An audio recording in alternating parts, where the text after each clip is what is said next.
15 years ago. I was in Albuquerque, and I was in a car, and I was with Mike Van Arsdale, who's a former UFC fighter, Rashad Evans, Ali Abdelaziz, who's Khabib and Islam Makhachev manager, who was a training partner of mine, and another guy named Alejandro. He's a Mexican, but I can't remember. I don't know what he became. I lost contact with him. And Alejandro and I were in the backseat. Mike Van Arsdale was driving. Rashad Evans was on the passenger seat. And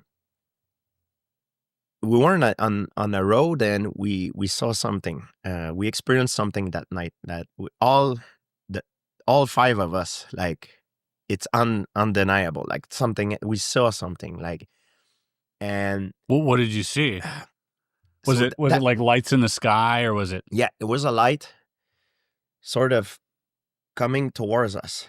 And when it happened, I had an impression, and I don't have it's not a certainty, but I was under the impression that sort of the time sort of stopped. Not the car, but the car kept rolling. But, like, when you get so intensely, like, you're mesmerized. Yeah, like all of us were like we only had focus on that thing. So it came towards us, and then it changed direction, and then it changed again the direction, and it skipped, and it disappeared. And for that brief moment, it's sort of like everything else around us didn't matter. It was only this. Like, we were, like, all of us, like silence, and we saw this thing. And after that, when it skipped and it disappeared, all of us were like, "Oh my God, what is this?" And the crazy thing about it is the way I saw it and the way my friends saw it, it was different, because there's no point of reference. I saw something that there was no wings, there was no, like, it was no noise, but we were inside of a car. But I remember seeing an interview of, I think it was Rashad or Ali Abdelaziz, talking about that thing. Like around 2010, I'm in Albuquerque, New Mexico, and I'm with GSP, Ali Abdelaziz, who's now like the manager of a lot of UFC fighters. And we're right on the highway. The traffic is starting to slow down. It like slows down to like almost a crawl.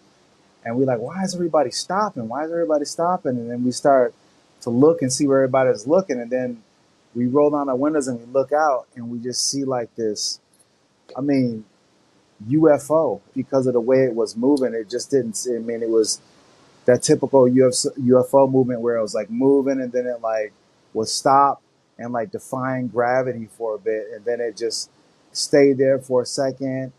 And the light pattern was weird as well too. And as everybody's sitting there watching it, it then just like shot off. And the time that it lasts, and it didn't correspond to exactly what I saw.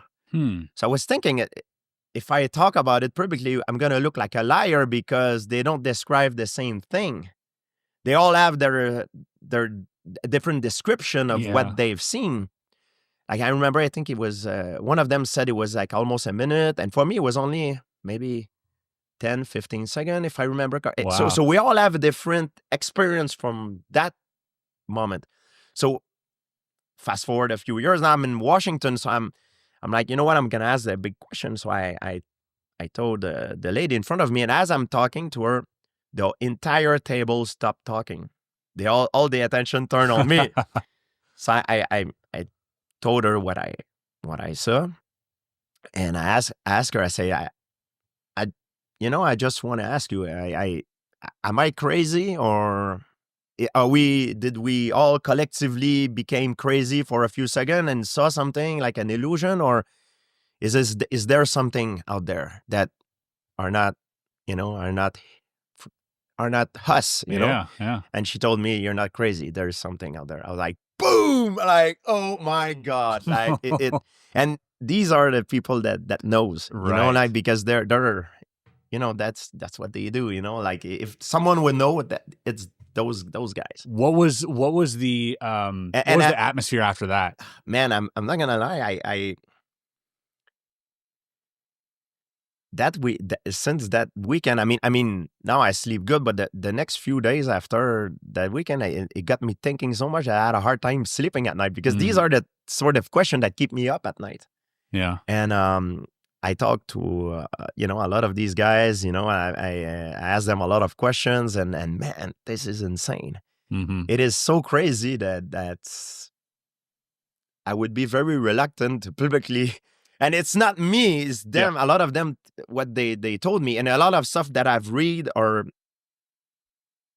like seen as conspiracy theory, but what they told me fit what I've read, and I'm like, that can't be true. But wow, I would be very reluctant to go publicly and talk about what I've read and what they told me, because it will attack my credibility. People will roll their eyes and will like, GSP just lost his mind.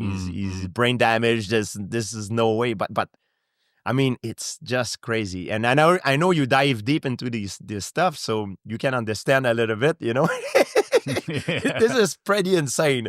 It is, and it's one of those things that, like, when you say it out loud, you're like, God, that sounds just absolutely made up. Like, it sounds like science fiction. Yeah. But the, truth I've found in my research is often much stranger than fiction. And that's something that more I look into it, the more that's becoming true. And one of the things is, like, first of all, like, the fact that you're even just talking about this and being open about it, I think is really healthy. I don't, like, maybe 10 years ago, this would have been considered a really touchy podcast to do. But I think in today's landscape, isn't that surprising to a lot of people? They're kind of like, well, it's good. It's good that more people are understanding. Because I do believe that in 10 years' time, maybe even less, that if you don't believe that there's something going on, you're the conspiracy theorist.